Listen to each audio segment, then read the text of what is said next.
محترم ناظرین السلام علیکم۔ میں نے ایسے گھرانے میں جنم لیا جہاں تکلیف کو حمل اور غربت کو شرافت کے لبادے میں چھپا دیا جاتا ہے۔ کچھ یاد نہیں بچپن کیسے بتا۔ ابتدائی تعلیم گاؤں کے اسکول میں پائی، جب ذرا ہوش سنبھالا گھر کی فضا کو غمگین پایا۔ وجہ والد صاحب کی تنگ مزاجی تھی۔ دنیا نے ترقی کر لی مگر ان پر زمانے کی تیز رفتاری کا کوئی اثر نہ ہوا۔ وہ اب بھی اپنی سوچ و بچار میں ایسے ہی تھے جیسے ان کے دادا پردادا رہے ہوں گے۔ جب سے ہوش سنبھالا یہی دیکھا کہ ہمارے والدین میں ہمہ وقت ایک فاصلہ اور خاموشی کی دیوار حائل رہتی ہے۔ خدا جانے کب وہ آپس میں مل بیٹھ کر اپنائیت سے بات کرتے تھے۔ ہاں، کبھی کسی بات پہ اختلاف کی وجہ سے لڑ پڑتے تو اس جھگڑے کا خمیازہ ہم بچوں کو بھگتنا پڑتا اور دنوں تک گھر کی فضا غمگین، تناؤ بھری بلکہ زہریلی ہو جاتی۔ اس کھنچاؤ بھری فضا میں سانس لینا بھی مشکل ہو جاتا تھا۔ بات بات پر کبھی اماں کبھی ابا کے ہاتھوں ہماری پٹائی ہو جاتی تھی۔ ابا کے سامنے تو اتنی ہمت نہ ہوتی تھی کہ کھل کر بات کر سکتے۔ ہماری شوخیاں اور شرارتیں ان کے قدموں کی چاہ میں دب کر رہ جاتی تھیں۔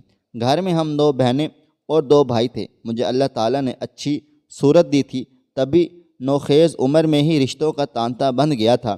کبھی خالہ آ رہی تو کبھی پھپھو۔ انہی دنوں میری امی کی خالہ رشتے کے لیے آئی۔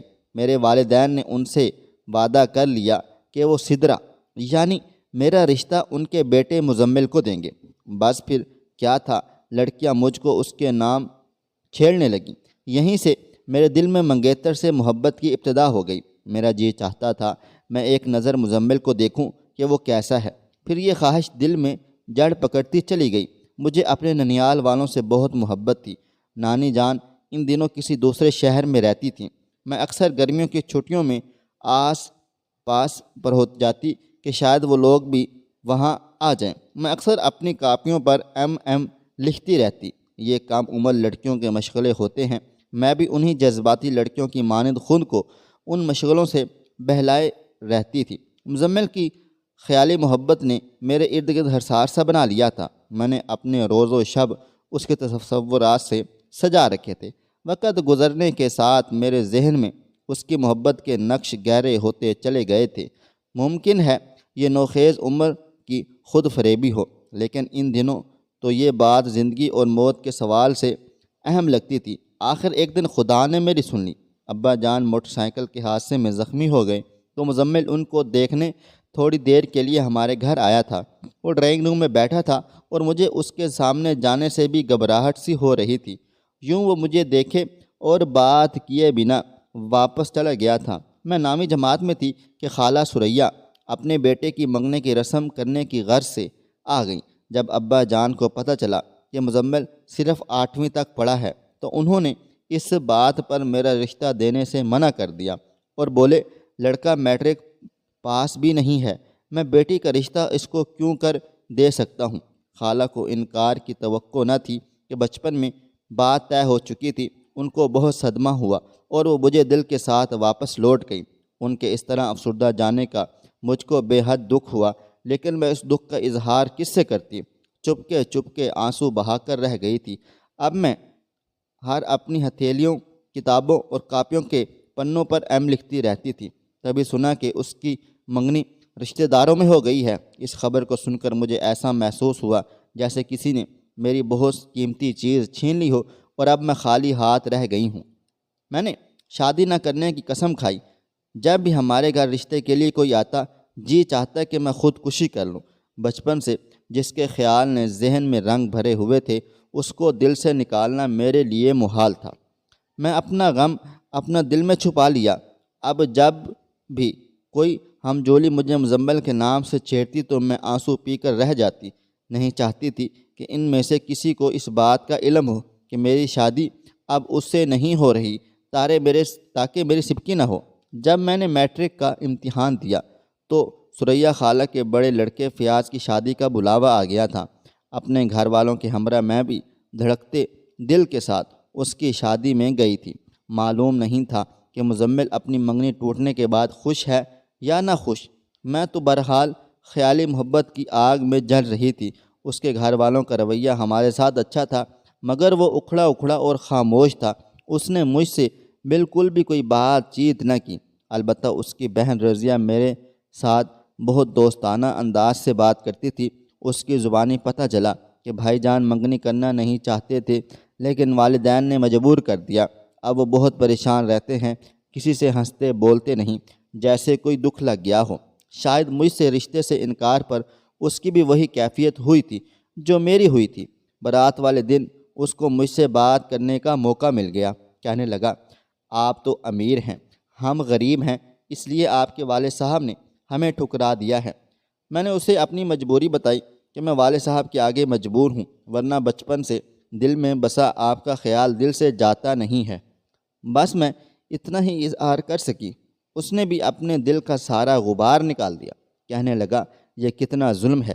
بچپن سے ہمیں کہا جاتا ہے فلاں لڑکی تیری دلہن بنے گی، تبھی آدمی خوابوں اور خیالوں میں اس کے پیکر کو سجائے رکھتا ہے، پھر اچانک پتہ چلتا ہے کہ وہ کبھی ہماری نہیں بن سکے گی۔ میں نے مزمل کو نصیحت کی کہ اب تو تمہاری منگنی کسی اور سے ہو چکی ہے، تم بچپن کے اس بات کو اور مجھے بھول جاؤ۔ دوسرے دن ولیمہ تھا، ہماری دوبارہ بات چیت نہ ہو سکی اور میں افسردہ دل لیے واپس آ گئی تھی۔ وہ ہم کو لاری میں سوار کرانے آیا تھا۔ بس جتنی دیر لاری اڈے پر کھڑی رہی، وہ بھی بس کی کھڑکی کے پاس کھڑا رہا۔ اس نے مجھ سے فون کرنے کو کہا تھا، مگر یہ ایک بہت مشکل کام تھا، کیونکہ ہمارے گھر لڑکیوں کے لیے فون کرنا آسان کام نہ تھا۔ اچھا خط لکھ دینا۔ وہ بولا، خط لکھنا تو اور بھی ٹیڑھی کھیر ہے، اس پوسٹ کو کیسے کیا جائے گا یہ بھی مشکل ہے۔ ایسی باتوں پر سخت پابندیاں ہیں۔ جب سے میں مزمل سے مل کر آئی تھی، دل اور زیادہ پریشان رہنے لگا تھا۔ کچھ دن گزرے کہ وہ ہمارے گھر آ گیا اور موقع ملتے ہی ایک چھوٹا سا کاغذ کا پرزہ مجھے تھما گیا، جس پر لکھا تھا، اگر تم ساتھ دو تو میں اپنی منگنی ختم کروا دوں گا۔ اس نے اپنی بھابھی کو ساری بات بتا کر التجا کی کہ وہ ہماری مدد کرے۔ اس کی بھابھی نے کچھ ایسی باتیں اس کو سسرال والوں تک پہنچا دیں کہ سچ مچ اس کی منگنی ٹوٹ گئی تھی۔ اس کی بھابھی ہمارے گھر آئی اور ساری باتیں مجھے بتا کر چلی گئیں۔ ان باتوں سے میں پریشان ہو گئی تھی۔ اپنی بہن سے ذکر کر دیا۔ انہوں نے معاملہ امی جان کو بتا دیا۔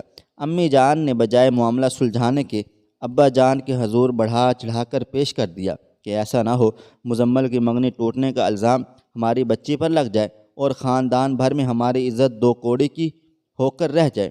ابا جان تو تھے ہی آتش مزاج، یہ بات سن کر بھڑک اٹھے۔ حالانکہ بات کچھ بھی نہ تھی۔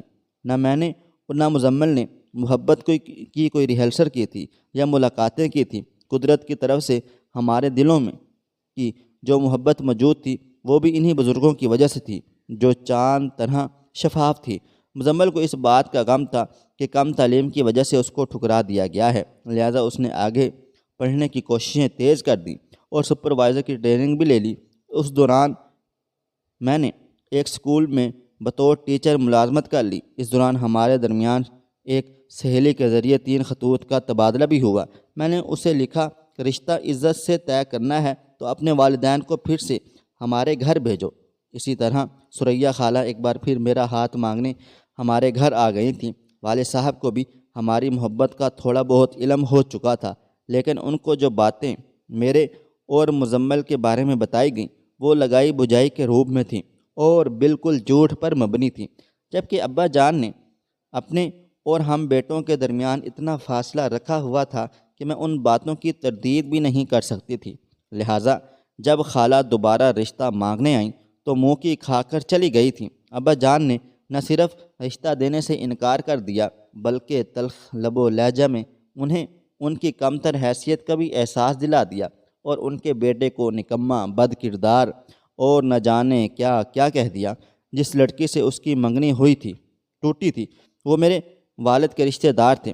مجھ کو بھی میری بہن کے ذریعے کہلوا دیا گیا اگر میں اس رشتے پر راضی ہوں تو مجھے خالی ہاتھ گھر سے چلتا کر دیں گے۔ اس دھمکی نے یہ اثر کیا کہ میں یہ صرف جان کر اتنا ہی کہہ سکتی ہوں کہ ابا جان میں تو آپ کی مرضی اور رضا پر راضی ہوں، میری اپنی کوئی رائے نہیں۔ اس پر بھی ان کا غصہ ٹھنڈا نہ ہوا اور انہوں نے مجھ سے بات چیت کرنا ہی بند کر دی تھی۔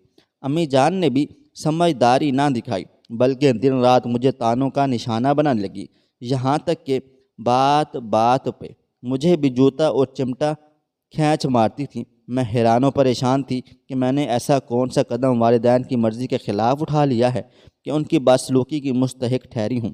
اسکول میں ایک ٹیچر میرا بے حد خیال کرتی تھی۔ ان کو میرے گھریلو حالات کا اچھی طرح علم تھا۔ وہ مجھ سے ہمدردی کرتی رہتی اور تسلی دیتی۔ انہوں نے اپنی والدہ سے میرے دکھوں کا ذکر کیا تو ان کی والدہ اپنے بیٹے کا رشتہ لے کر ہمارے گھر آ گئی تھیں۔ ان کا آنا غضب ہو گیا تھا۔ امی ابا تو پہلے ہی شکی مزاج بنے ہوئے بیٹھے تھے، یہی سمجھے کہ شاید اب بھی میری وجہ سے یہ لوگ رشتہ مانگنے آ گئے ہیں۔ میں ان کے صاحبزادے میں دلچسپی رکھتی ہوں۔ میں بھی گھر کے حالات اور والدین کی محدود سوچ سے تنگ آ چکی تھی۔ اب میری زبان کا تالا بھی کھل گیا۔ اماں جان نے پوچھا، کیا اس رشتے کے آنے میں تیری مرضی تھی؟ میں نے جواب دیا، ہاں، اب اس رشتے کو ہاں کر دو، ورنہ ایسا نہ ہو اس سے بھی گیا گزرا رشتہ آ جائے اور آپ لوگوں کو ہاں کہتے بنے۔ ماں جی نے ابا جان کو آمادہ کر لیا کہ یہ رشتہ ٹھیک ہے، ہاں کر دو، ایسا نہ ہو کہ اس کے بعد ایسے ویسے رشتے آئیں، تب لڑکی کا کیا کریں گے؟ کیا عمر بھر گھر میں بٹھائے رکھیں گے؟ تب ہماری بدنامی اور بڑھ جائے گی۔ اس طرح میری شادی ٹیچر کے بھائی نبیل احمد سے ہو گئی تھی، اور شادی بھی ایسے ہوئی جیسے گھر سے کوئی جنازہ اٹھا ہو۔ ابا جان نے تو رخصتی تک مجھ سے ترک کلام ہی رکھا۔ یوں گھر میں دکھے دل سے روتی ہوئی بابل کے گھر سے رخصت ہو گئی تھی۔ یہی سوچتی رہی، یا الہی میرا کیا قصور تھا جو باپ نے اتنی بے رخی برتی۔ ٹیچر جو پہلے غم گسار سہیلی جیسی تھی، جب نند بڑھی تو ایک دم بدل گئی۔ شروع میں شوہر کا رویہ میرے ساتھ اچھا تھا، آہستہ آہستہ اس کا اثر روب بھی سامنے آتا چلا گیا، کیونکہ میری نند اس کو شادی سے قبل ہر بات بتا چکی تھی۔ اس نے وہ باتیں جن کی قطعی کوئی اہمیت نہ تھی وہ بھی نبیل سے کہہ دی، اور یہ بھی کہہ دیا کہ میں مزمل سے شادی کرنا چاہتی تھی۔ وہ میرے بچپن کی چاہت تھا، اس سے شادی نہ ہونے پر مجھ کو دکھ ہے اور میرے دل سے اس کی یاد جاتی نہیں۔ یہ باتیں میں نے نجمہ سے تب کہی تھی جب میں پڑھائی میں دلچسپی نہ لیتی تھی، تو وہ میری ہمدرد بن کر میرے دکھ سکھ پوچھا کرتی تھی، اور میں اس پر اندھا دھند اعتبار کر کے اسے سہیلی جیسا جان کر دل کی بات کہہ دیا کرتی تھی۔ مجھے کیا خبر تھی جس کو میں ماضی کا رازدار بنا رہی ہوں کبھی میری نند بن کر دشمن بن جائے گی۔ اس نے نبیل کو یہاں تک کہہ دیا کہ لڑکیاں مجھے مزمل کے نام سے چھیڑا کرتی تھیں، اور یہ بھی کہ میرے والد مزمل کی وجہ سے مجھ سے بدظن ہو گئے تھے، تبھی انہوں نے مجھے رخصتی کے وقت دعا دے کر رخصت نہ کیا تھا۔ نجمہ کے کمینے پن کی وجہ سے نبیل مجھ سے ایسے بدظن ہوئے کہ میری زندگی دکھوں کا الاؤ بن گئی تھی۔ سچ ہے، مرد اگر تنگ نظر ہو تو اتنی سی بات بھی بیوی کی زندگی کو جہنم بنانے کے لیے کافی ہوتی ہے۔ اب میرے شوہر نے مجھ سے نہ کردہ گناہوں کا انتقام لینا شروع کر دیا تھا۔ ان کو میرے غم اور خوشی کا کوئی احساس ہی نہ رہا تھا۔ میرے ساتھ ان کا بندھن تو جیسے بس اب وقت گزاری کا سلسلہ تھا۔ اگر میں پریشان ہوتی تو فوراً طعنہ دیا جاتا کہ میں مزمل کے لیے پریشان ہوں۔ میں نے قسم اٹھا کر یقین دلایا کہ میرے لیے اب وہی سب کچھ ہے، میں ماضی کو بھلا چکی ہوں۔ ہاں، مگر جب وہ میرے ساتھ اہانت بھرا سلوک کرتا تو ضرور یہ خیال آتا، کیوں میں نے ٹیچر کے ہمدردانہ رویے سے متاثر ہو کر اس کے بھائی کا رشتہ قبول کر لیا تھا۔ کچھ لوگ باہر سے کچھ نظر آتے ہیں، اندر سے کچھ۔ جب برتاؤ ہوتا ہے ان کی اصل حقیقت تب کھلتی ہے۔ میں گھریلو پریشانیوں میں نیم جان ہو گئی تھی، جن میں روز بروز اضافہ ہوتا چلا جا رہا تھا۔ دوبارہ حالات سے عاجز آ کر بیکے چلی گئی، مگر وہاں بھی میرے لیے کوئی جگہ نہ تھی۔ ابا جان مجھ سے کلام نہ کرتے تھے، اور امی بات بات پر طعنے دیتے کہ تیری وجہ سے مزمل نے اپنی منگی تڑوا لی۔ اب اس کی ماں جہاں ملتی ہے مجھے قہر آلود نگاہوں سے دیکھتی رہتی ہے۔ تیرے کرتوتوں نے خاندان بھر میں مجھ کو ذلیل و رسوا کر دیا ہے۔ آخر میں نبیل کے گھر واپس آ گئی۔ شادی کے 11 ماہ بعد میرے یہاں ایک بچی پیدا ہوئی تھی۔ اس کے بعد تو حالات انتہائی مایوس کن ہو گئے تھے۔ میں نے اس توق کو گلے سے اتار پھینکنے کی ٹھان لی تھی۔ ایک روز میں بازار گئی اور دکاندار سے چوہے مار دوائی طلب کی۔ ایک پیکٹ خریدا اور رات میں ساری دوا نگل گئی اور مرنے کے انتظار میں لیٹ گئی، مگر سوائے تھوڑا سا جی متلانے کے اور کچھ بھی نہ ہوا۔ الٹی تک بھی نہ آئی۔ مجھے لگا جیسے یہ زہریلی دوا نہ تھی بلکہ میں نے پرانا سا آٹا بھانک لیا تھا۔ نیند نہ جانے رات کے کسی پہر آئی، اگرچہ طبیعت بہت بھاری بھاری تھی۔ صبح آنکھ کھلی تو حیرت زدہ تھی کہ میں زندہ ہوں اور دنیا کو دیکھ رہی تھی۔ حیرت میں ڈوب گئی کہ مری نہیں تو کم از کم طبیعت تو خراب ہوتی ہوئی۔ اس کا مطلب صاف ظاہر تھا، وہ دوا جعلی تھی۔ شوہر نے بچے کی پیدائش کے کچھ عرصے بعد میکے بھیجا اور بعد میں ابا جان کو خط لکھ دیا کہ میں آپ کی بیٹی کو نہیں رکھ سکتا، آپ اس کو اپنے پاس ہی رکھیں، یہ ہر وقت افسردہ رہتی ہے۔ شاید اس کے دل میں ابھی تک اپنے بچپن کے منگیتر کی یاد نہیں گئی۔ سسرال میں اپنے آدھے سے زیادہ اخراجات خود برداشت کیا کرتی تھی، سروس کرتی تھی اور گھر کو بھی خود سنبھالتی تھی۔ خاوند کے کپڑے، جوتوں، بنیان اور رومال تک میں خود پورے کرتی تھی، لیکن میری کوئی خدمت میرے خاوند کا دل نہ جیت سکی تھی۔ صرف نند کی بدخواہی کی وجہ سے، جو روایتی حسد کا شکار ہو کر میری دشمن بن گئی تھی۔ بہرحال میکے والوں نے منت سماجت کر کے سسرال والوں کو راضی کیا اور مجھے گھر بھیج دیا۔ اب میں فٹ بال کی طرح تھی، ادھر والے ٹھوکر مارتے تو ادھر جا پہنچتی، دوسرے والے ٹھوکر مارتے تو پھر میکے کے آنگن میں آ کر گرتی تھی۔ اسی دوران اللہ تعالیٰ نے بیٹے جیسی نعمت سے نواز دیا، مگر شوہر کے تیور چڑھے ہی رہے۔ اب تو نوبت یہاں تک پہنچ گئی کہ ہفتوں مجھ سے بات نہ کرتے اور نجمہ سے کہتے میرے لیے کوئی دوسری لڑکی ڈھونڈو تاکہ میں دوبارہ گھر آباد کر سکوں۔ اس نے اپنا کمرہ، بوریا، بستر سب کچھ الگ تھلگ کر لیا تھا۔ میرا تیسرا بچہ 17 دن کا تھا اور میں اب بھی نوکری کرنے پر مجبور تھی۔ وہ کہتے کہ اسکول جاؤ تو بچے کو ساتھ لے کر جاؤ، بات بات پر کہتے کہ میرے گھر سے چلی جاؤ۔ میں کہاں جاتی؟ میرے 3 بچوں کا بوجھ کون برداشت کرتا؟ مجبور ہو کر میں بچوں کو شوہر کے گھر چھوڑ کر آ گئی۔ میں صرف چھوٹا سا بچہ ساتھ لائی تھی۔ میرا خاوند اور نند شاید اسی دن کے انتظار میں تھے۔ میکے آتے ہی انہوں نے مجھے طلاق بھجوا دی اور طلاق کے 4 ماہ بعد نذیر نے دوسری شادی کر لی۔ ادھر میکے میں کمپلسری کی زندگی گزارتی رہی، کسی نے سر پر پیار سے ہاتھ نہ رکھا، نہ میرے بچے کو پیار کیا اور باپ کی شفقت دی۔ سروس کر کے اپنے اور بچے کا پیٹ پالتی تھی اور باقی دونوں بچوں کی دید کو ترستی رہتی تھی جو اپنے باپ کے پاس تھے۔ ایک روز ثریا خالہ امی جان سے ملنے کے لیے آئیں۔ وہ کافی ضعیف ہو چکی تھیں۔ مجھے بتایا کہ مزمل بیرون ملک چلا گیا تھا، 8 برس بعد واپس لوٹا ہے، لیکن ابھی تک شادی نہیں کی۔ ایک روز میں نے تمہارا احوال بتایا تو رو دیا۔ بیٹی، اس کے دل میں اب تک تیری محبت موجود ہے، خدا جانے یہ کیسی محبت ہے کہ وقت کی گرد اب تک اس پر نہیں پڑی۔ اس کے دل میں تیری تصویر پہلے دن کی طرح اجلی اجلی ہے۔ میں خاموشی سے ساری باتیں سنتے رہی۔ تب خالہ نے تنہائی میں کہا، بیٹی شاید تیرے ماں باپ اس بات پر راضی نہ ہوں، خدا جانے روز اول سے تمہارے باپ کو ہم سے کیوں، اللہ واسطے کا مسئلہ ہے، لیکن تم اگر ایک بار مزمل سے بات کر لو تو شاید تم دونوں کو سکون مل جائے گا۔ انہوں نے مجھے ایک پرچہ دیا جس پر اس کا نمبر لکھا ہوا تھا۔ میں بھی اپنی ویران اور دکھوں بھری زندگی سے تنگ آ چکی تھی۔ بھابیاں مجھے اور میرے بچے کو قہر آلود نگاہوں سے دیکھتی تھیں۔ خود کماتی، خود کھاتی، پھر بھی بھائی مجھے بہت سمجھتے تھے۔ ایک روز جب گھر میں کوئی نہ تھا، میں نے مزمل کو فون کر دیا۔ کچھ باتیں کی، کچھ پچھتاوے، کچھ مایوسیاں اور افسوس کے تذکرے۔ آخر اس نے سیدھی بات کہہ دی، سدرا، وقت بہت بدل چکا ہے، میں نے ابھی تک شادی نہیں کی، تم بھی کئی برس سے طلاق یافتہ زندگی بسر کر رہی ہو، اب بھی وقت ہے، ہم نکاح کر کے گھر بسا لیتے ہیں۔ اگر تم راضی ہو تو مجھے 2-4 دن میں بتا دینا، ورنہ میں دوبارہ تم کو کبھی فون بھی نہ کروں گا۔ میں نے کافی سوچا اور پھر مجھے اس کی پیشکش میں ہی عافیت نظر آ گئی تھی۔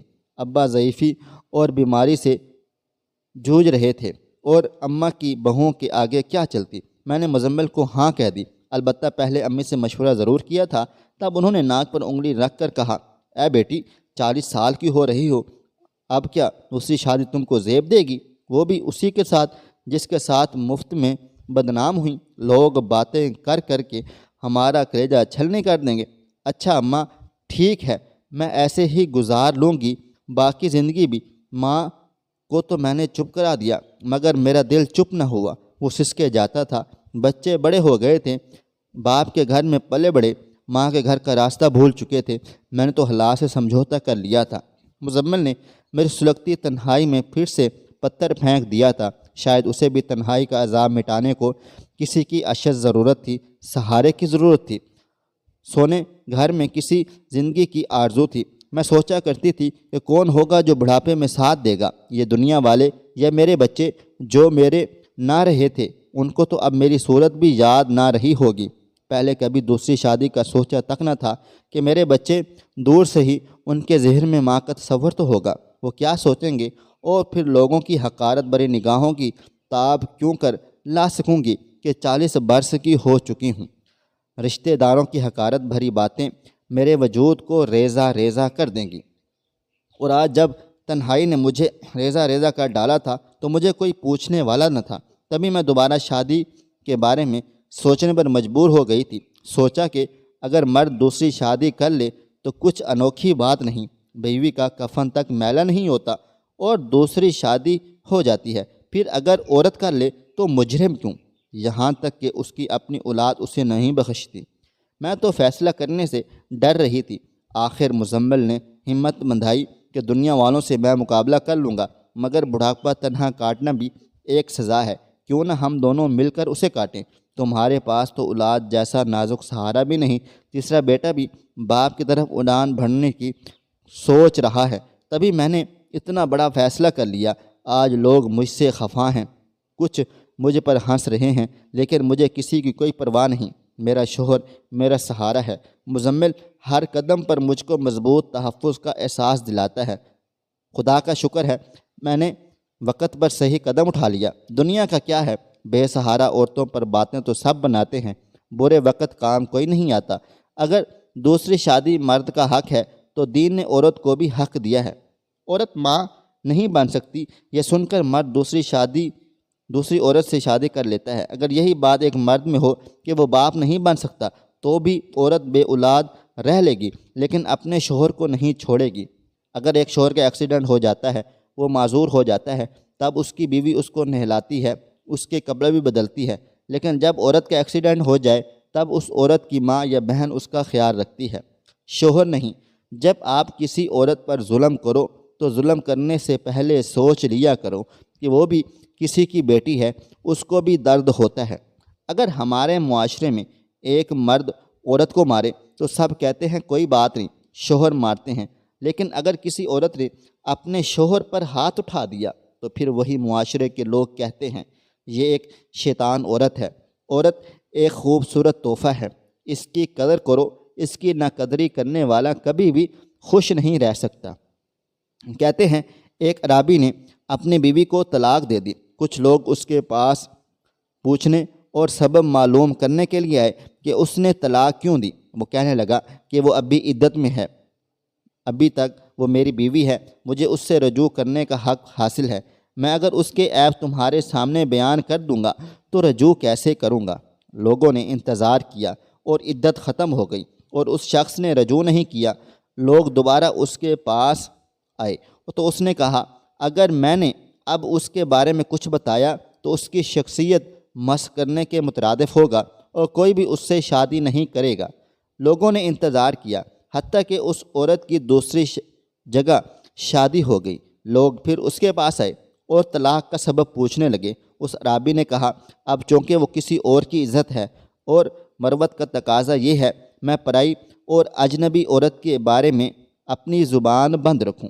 یہ تحریر ان لوگوں کے لیے ہے جو اپنی بیوی کی غلطیاں اپنے دوست احباب کو بتاتے پھرتے ہیں۔ دوسروں کے عیب چھوڑو، کبھی اپنے سامنے بھی آئینہ رکھو۔